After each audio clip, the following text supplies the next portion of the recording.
Bonjour à tous. Donc ça y est, c'est parti. On est en plein dans la saison, ça a démarré, on s'est défoulé un petit peu au bord de l'eau. Bon, les conditions sont pas terribles dans la région, un petit peu beaucoup d'eau. Soit d'un côté, dans les monts du Forêt, de l'eau un petit peu froide, c'est de l'eau de neige, soit dans les monts du Lyonnais, pas mal de flotte, parce qu'il y a eu un petit peu d'eau avant l'ouverture, il a plu pas mal. Du coup, c'est de l'eau qui est très teintée, avec des débits relativement soutenus. Là, il annonce un petit peu de froid, vivement le mois d'avril, j'ai envie de dire, pour qu'on ait des conditions qui soient pas loin de l'optimal. Aujourd'hui, dans cette vidéo, on va traiter d'un sujet, enfin d'une question plutôt, que j'ai très très très souvent en magasin, où apparemment les avis sont assez tranchés. Moi, je vais essayer de vous faire douter un petit peu. Grosso modo, je pêche la truite au leurre, est-ce que j'utilise de la tresse ou du nylon? Bonne question.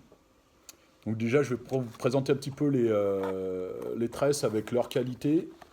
Voilà, deux tresses 8 brins ici. Donc la tresse existe en 4, 8 et 12 brins maintenant.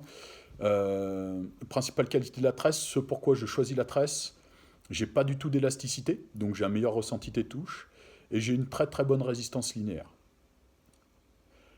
Ensuite, les nylons.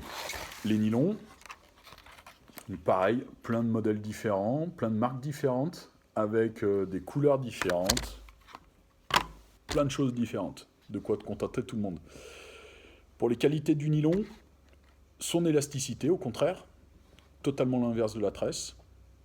Sa discrétion, parce que rarement, enfin généralement, le nylon sera translucide, parfois un petit peu teinté, et son aspect très très lisse. Ça, c'était un petit peu pour les avantages de chacun. Aujourd'hui, si vous me posez la question tresse ou nylon, moi, sans aucune hésitation, pour les rivières de chez nous, je choisis du nylon. Alors pourquoi? Je vais pas sentir mes touches. Ouais, c'est pas dit. Euh, j'ai moins bonne résistance qu'avec de la tresse, etc. Oui, mais moi je choisis le nylon parce que généralement on pêche de petites rivières. On pêche généralement en remontant la rivière. On va pêcher très rapidement et à courte distance. Ce qui fait que le plus gros bénéfice de mon nylon, ça va être de décrocher beaucoup moins de poissons que si j'utilisais de la tresse. Si vous prenez une table de truite à moins de 10 mètres de vous, avec de la tresse et une canne pas forcément très très haut de gamme, je vais quasi systématiquement décrocher mon poisson. Donc je choisis le nylon pour limiter mes décroches. Je choisis le nylon également pour sa discrétion. Moi, ça va me permettre, j'aime bien, je pêche, je prends mon nylon et j'attache directement mon leurre à mon nylon. Je ne mets pas de bas de ligne, je ne vais pas mettre de fluoro, je ne vais pas mettre de rien du tout, et je ne mets même pas d'agrafe. Je fais un nœud à chaque fois, ça me permet de recontrôler les derniers centimètres de mon nylon et éviter éventuellement l'accident sur un gros poisson. Et je choisis le nylon aussi parce que je vous expliquais qu'il était beaucoup plus lisse que de la tresse, même si les 8 brins, les 12 brins, avec des revêtements maintenant, donnent des tresses qui vont être très très lisses.